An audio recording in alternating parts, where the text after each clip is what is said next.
একটা বিল্ডিং এর শক্তি কিন্তু কলাম, বিম, বেস।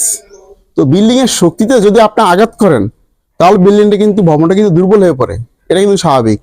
এই দেখেন, এখানে এটা হলো কলাম, বিল্ডিং এর মূল ভিত্তি যেটা যেটা যেটার কারণে বিল্ডিংটা দাঁড়িয়ে আছে। তো আপনি যদি কলামটা কাটেন তাহলে তার যে স্ট্রেংথ, শক্তি পাওয়ার কথা, সে শক্তি কিন্তু কমে গেল।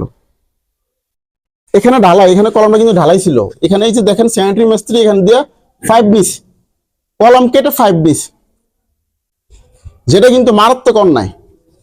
এখানে আমার কলামে কিন্তু ঢালাই আছে।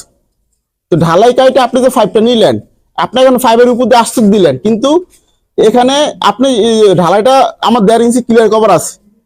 1.5 ইঞ্চি ক্লিয়ার কভার আপনি ঢালাইটা কেটে 5টা নিলেন, তাহলে কিন্তু এখন কিন্তু 5 এর পরে কিন্তু রড আছে।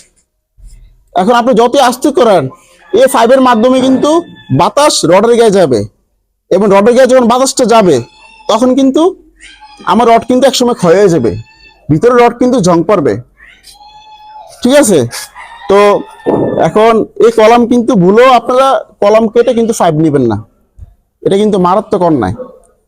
এই কলামটা কিন্তু এখন দুর্বল হয়ে গেছে। এই ভুলটা কখনোই কেউ করবেন না।